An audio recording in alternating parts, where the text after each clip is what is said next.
Muy buenos días. Es mi gusto, mi placer, mi honor de estar con ustedes hoy día en el encuentro que tienen ustedes sobre transparencia organizado por la plataforma de la sociedad civil G2020 con el Ser Creativo, una gran iniciativa. Una pena tengo de no poder estar físicamente con ustedes, así que es solo virtual, pero ojalá que resulte el próximo año de estar conjuntos.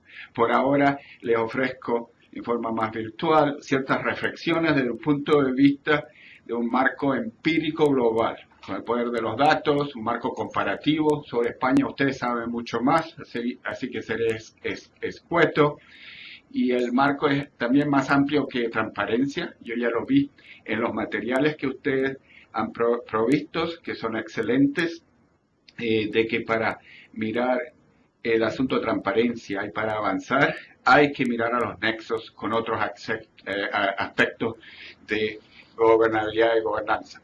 Sin más allá, para dejar de que los datos hablen más, porque la presentación es un poco empírica, y para no robarle demasiado tiempo, yo me muevo para así enfocarnos en las láminas con los datos, pero para comenzar al respecto, está el asunto definicional.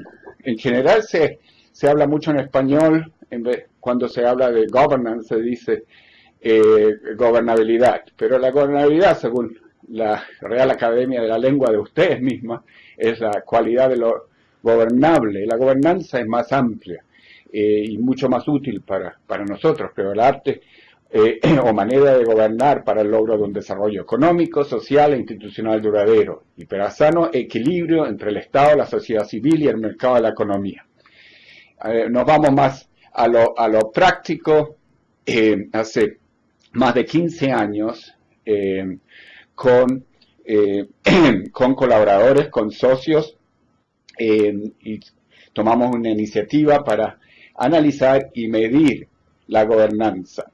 La definición muy escueta, que es un resumen de la literatura, es el conjunto de tradiciones e instituciones a través de los cuales se ejercita la autoridad en un país, pero lo importante es lo específico, los tres temas principales en lo específico. El componente de gobernanza que es político, el componente más económico y el componente institucional o respeto institucional. En cuanto al componente político, es el proceso por el cual aquellos en la autoridad son seleccionados, son monitoreados y son reemplazados. Y eso, nosotros elaboramos mediciones para tener dos indicadores, dos de cada componente para un total de 6. Los dos de matiz más políticos son, uno, la voz y rendición de cuentas, y dos, la estabilidad política y la ausencia de violencia y terrorismo. El aspecto o componente de gobernanza de matiz económica es la capacidad del gobierno para formular e implementar políticas y para proveer los servicios sociales a la ciudadanía. Eso también se traduce en dos indicadores medibles que construimos. Uno es la efectividad del gobierno, la efectividad y eficiencia de la burocracia y de las instituciones gubernamentales. Y segundo es la calidad del marco regulatorio. Y el tercer componente, crucial también, que es el de respeto institucional, es el respeto de los ciudadanos y el Estado a las instituciones que gobiernan las interacciones entre ellos mismos, y eso se traduce en los últimos dos indicadores de estos indicadores mundiales de gobernabilidad o gobernanza, que es el WGI o Worldwide Governance Indicator en inglés, lo hemos llamado, y que son, el quinto es la calidad de la aplicación del Estado de Derecho o el imperio de la ley, y por último, muy importante también, el control de la corrupción.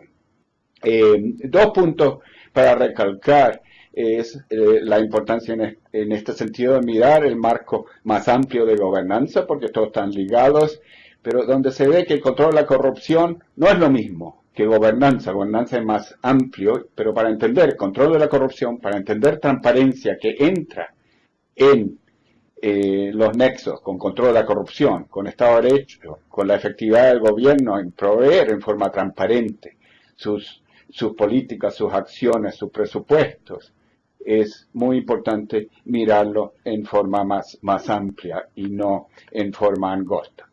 Nos vamos entonces a el asunto de las mediciones. Los datos de gobernabilidad vienen de 30 fuentes distintas, incluyen encuestas por país, empresa, agencias de riesgo comerciales, think tanks, agencias gubernamentales, organizaciones internacionales, y eso al final tomamos cientos y cientos de variables indicadores sobre gobernabilidad o gobernanza y las organizamos todas estas medidas en variables e indicadores en los 6 componentes de gobernanza que acabo de mencionar.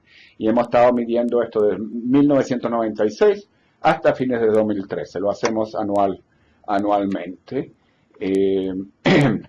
con una metodología avanzada de estadística que se llama el Unobserved Component Model, UCM. Está todo en forma interactiva en el web, en forma muy transparente.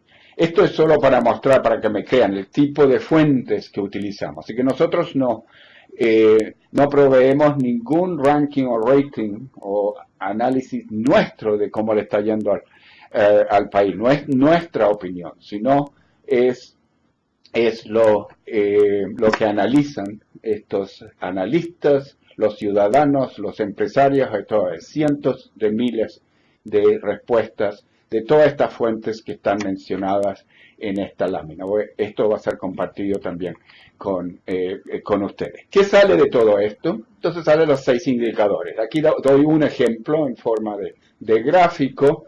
No caben todos los países porque nosotros analizamos todos los países del mundo, prácticamente entre 205 y 210, dependiendo de las fuentes que existen, pero más de 200.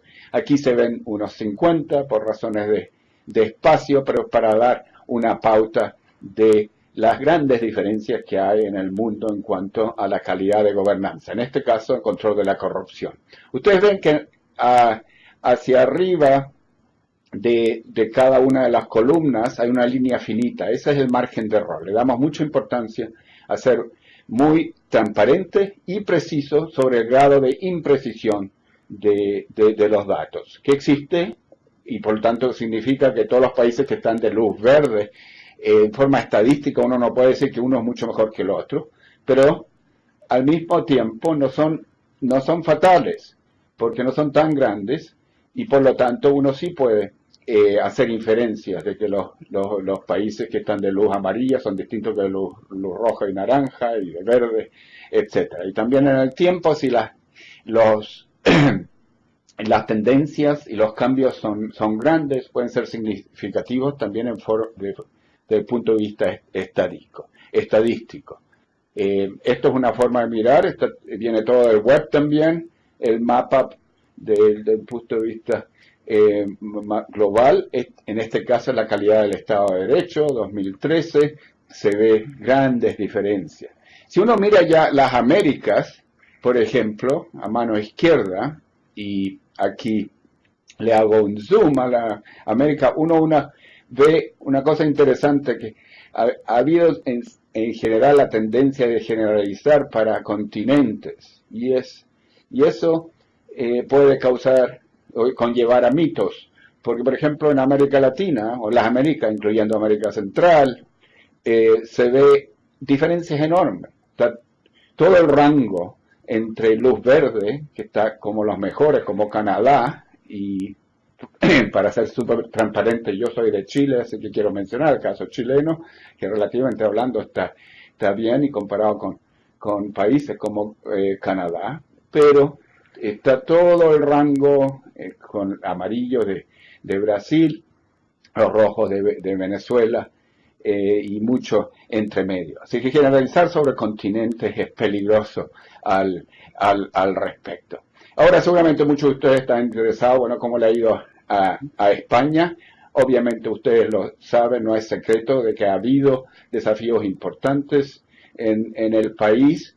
Es interesante ver hasta qué punto los datos son muy claros y como dije antes, los datos son todos externos. Nosotros usamos una metodología para agregar todos los datos existentes de otras fuentes. Y se ve a mano izquierda en este cuadro, está España, tomo dos de las componentes fundamentales para esta reunión de transparencia y sociedad civil. Uno es voz y rendición de cuentas, que es más a mano izquierda, y se ve que del 2003, que está en azul, hasta el 2013, que está de negro, ha habido un deterioro importante en España, según los datos, y lo mismo en control de corrupción. Obviamente están ligados, así que no es gran sorpresa.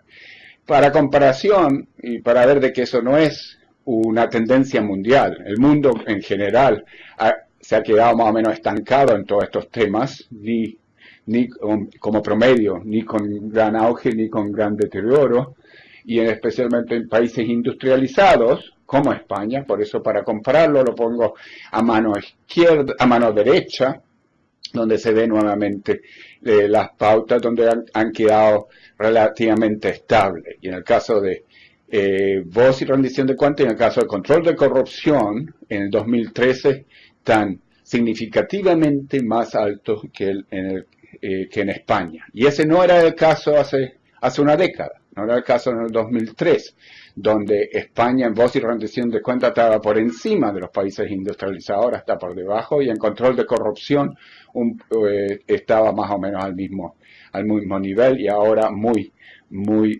por debajo. Así que obviamente hay una gran labor hacia adelante, y me imagino que es una de las grandes razones por la cual ustedes se reúnen y discuten el qué hacer.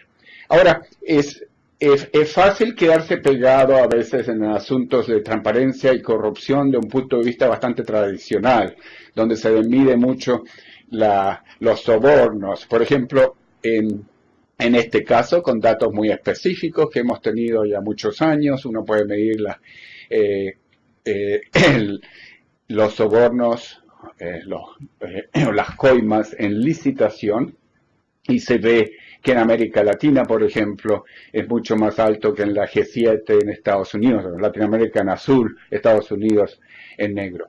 Pero lo que se le daba muy poca importancia hasta la crisis financiera del 2008, 2009, 2010, y lo que ha ocurrido después también en Europa, y todo eso se le da poca importancia a aspectos más sutiles de falta de gobernanza y de corrupción, especialmente relacionado con lo que he llamado corrupción legal, que es la influencia indebida o hasta en forma más extrema captura del Estado por intereses creados, mucho del sector privado, pues el sector bancario, en algunos países es por las compañías multinacionales enormes o recursos naturales, etcétera.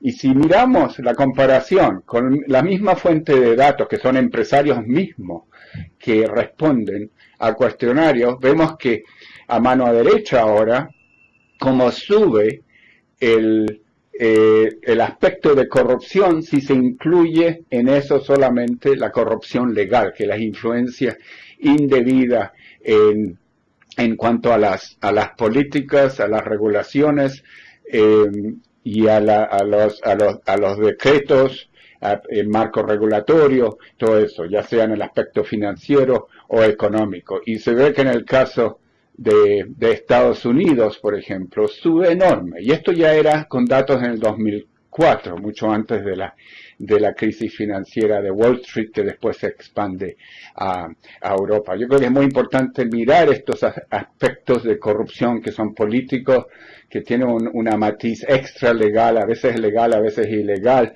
donde hay intereses creados e influencia indebida. Un punto más empírico, antes de concluir, que me parece importante recalcar y quizás sea útil para la discusión de hoy. En realidad son dos puntos. Uno es preguntarse si esto tiene grandes implicaciones desde un punto de vista de desarrollo de un país, tanto económico como social.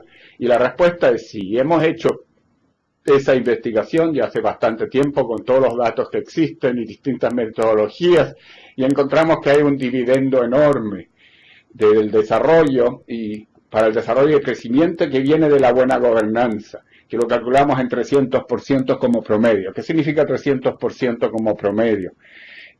Países que logran mejorar de alta corrupción a corrupción mediana o de mediana corrupción a menos corrupción, no en forma extrema, pero sino lo que llamamos en estadística una desviación estándar, que es realista, que se puede hacer y que se ha hecho en varios países donde se ha visto esas mejoras. Eso conlleva en forma causal, en el largo plazo, eso sí, a un incremento en el ingreso per cápita de un país de 3 veces, es el 300%. Es decir, si un país tiene $5.000 per cápita hoy día, en el largo plazo, y puede tomar una generación tendría $15.000 en términos reales. Así que el dividendo de buena gobernanza, de transparencia, de todos estos aspectos que estábamos hablando para un país es enorme. Obviamente, aquí estamos hablando con espejos, al revés ocurre también, y países donde empeora la gobernanza, eso va en desmedro del desarrollo económico, social, crecimiento. Eso, en cuanto a inversiones también eso tiene grandes implicaciones y muchos otros aspectos de desarrollo socioeconómico. Por razones de tiempo no menciono toda la literatura. Ahora ustedes la conocen. Termino con un punto que quizás es de interés dado los temas que están abarcando hoy día ustedes, que es transparencia. Y así fue como comencé, entonces comienzo a terminar con este punto, que también viene del análisis empírico. Y básicamente dice que hay que tener cuidado con no mirar y enfocarse en forma demasiado angosta en un solo aspecto, en cuanto a gobernanza o institucionalidad. Si uno se enfoca solo en transparencia o solo algo muy relacionado, libertad de expresión es muy importante. Ahora, si un país no tiene libertad de expresión y no tiene buena calidad en cuanto al imperio de la ley o Estado de Derecho, a mano izquierda, en el rojo, vemos que el control de la corrupción en ese país es muy bajo, no le va bien. Le va un poco mejor, le va muchísimo mejor si tiene los dos, si es con libertad de expresión y con Estado de Derecho. Pero la verdad es que si solo tiene uno de los dos, entonces el impacto es mucho menor. No solo entre medio, entre esos dos, pero más bajo que entre medio. El empuje real resulta solo cuando hay la interacción entre 2 o 3 temas clave. En este caso, y lo que hemos encontrado que es clave tener libertad de expresión y rendición de cuentas más en general con la involucración de la sociedad civil y con un cierto marco de Estado de Derecho, imperio de la ley que esté funcionando. Es interesante mirar, por ejemplo, los casos aquí vemos, por ejemplo, si hay solo libertad de expresión, pero sin Estado de Derecho, que es el del medio, es mucho más bajo que si existen los dos, con libertad de expresión y con Estado de Derecho. Así que esto da esa pauta y ese ejemplo.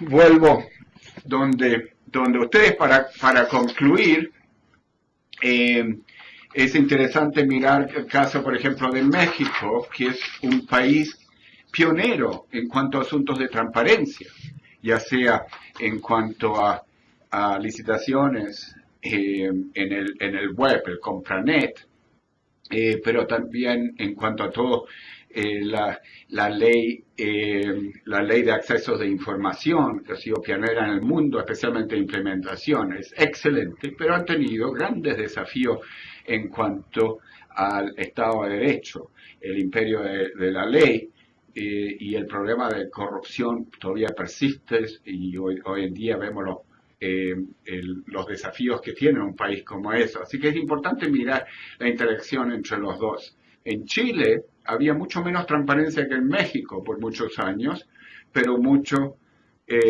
mejor calidad en cuanto al Estado de Derecho, imperio de la ley. Se ha hecho ahora avance en el aspecto de transparencia y es la combinación entre los dos que produce buenos resultados, más la involucración de la sociedad civil. Concluyo entonces con algunos de los puntos claves que he puesto en la mesa desde el punto de vista empírico sobre el tema. En cuanto a estas reflexiones, el marco empírico es muy importante en cuanto al poder de los datos, mirar la evidencia en cuanto a la calidad de gobernanza, de transparencia, anticorrupción, y es muy importante tener también un diagnóstico de país. Lo que yo he puesto aquí es un marco más global, con ciertas comparaciones entre países, pero ustedes tienen herramientas y conocimiento para diagnóstico de país mucho más profundo. Es muy claro, y eso queda muy claro de los datos, que hoy en día en el mundo, en general, hay un gran déficit de gobernanza, un gran déficit de anticorrupción y hay un déficit de transparencia. Al mismo tiempo, hay una variación enorme. Lo que es buenas noticias, porque significa que como promedio hay un déficit y significa que más de la mitad de los países del mundo hay un gran déficit, pero hay muchos países como los nórdicos y también otros en vías de desarrollo, incluyendo hasta cierto punto Chile, pero Botsuana, en África, todo eso, que muestra que sí se puede y donde hay avances importantes. Hemos visto también de que hay un dividendo enorme de la buena gobernanza y anticorrupción para el desarrollo económico. Es muy importante en este tema, obviamente, traducir todos estos números y datos y reflexiones a un avance concreto en cuanto a transparencia y gobernanza. En cuanto a transparencia hay planes de acciones, hay muchas medidas que ustedes ya tienen los materiales y en el ebook que son muy importantes. Y ahí la reflexión quizá más importante, concluyendo, que está relacionado con el punto empírico que hice antes, es la siguiente, que la transparencia es esencial, es necesaria, pero no es suficiente de por sí. Hay un riesgo que lo he llamado de transparencia zombie, y eso puede ser por razón, una, de que sea una transparencia muy parcial, solo en un ámbito. Si se hace solo en el ámbito económico, de, por ejemplo, poner el presupuesto online, en la línea, que es relativamente fácil y hoy en día se hace mucho, pero no hay avances en otros ámbitos de transparencia, ya sea el político, el financiero, el bancario, eso no es un avance suficiente o real.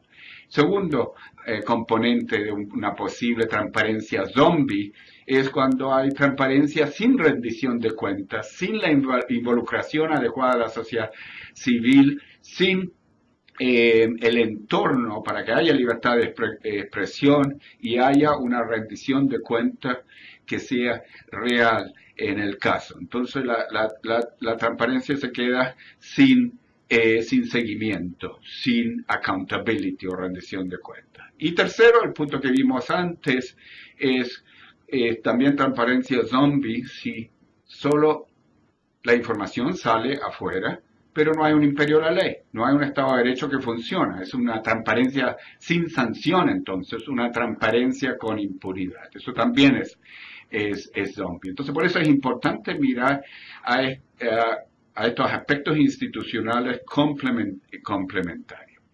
Recalcamos la importancia de la política en cuanto a la captura del Estado por intereses creados, ya sea el sector financiero, empresarial. Por lo tanto, es fundamental en estos aspectos de acción colectiva para que haya reformas en gobernanza, no solo incorporar obviamente a los reformistas del gobierno, y la sociedad civil es crucial, pero también a los reformistas, que hay muchos en el sector privado, que hoy en día es sumamente importante. La sociedad civil es crucial, por eso están ustedes todos allí, que fantástico, así se crean millones de auditores en un país. Y por último, termino recalcando que al fin y al cabo el diagnóstico y las soluciones son por cada país, por los expertos ciudadanos, reformistas y líderes en cada país mismo. Lo que podemos hacer nosotros de afuera es dar solo una pauta más comparativa global, mirar el asunto de los datos. Así que ahí dejo mis reflexiones, espero que les sean útiles y estoy seguro que ustedes de todas maneras tendrán un gran día, un día muy productivo hoy y estaré al tanto de los resultados. Muchas gracias.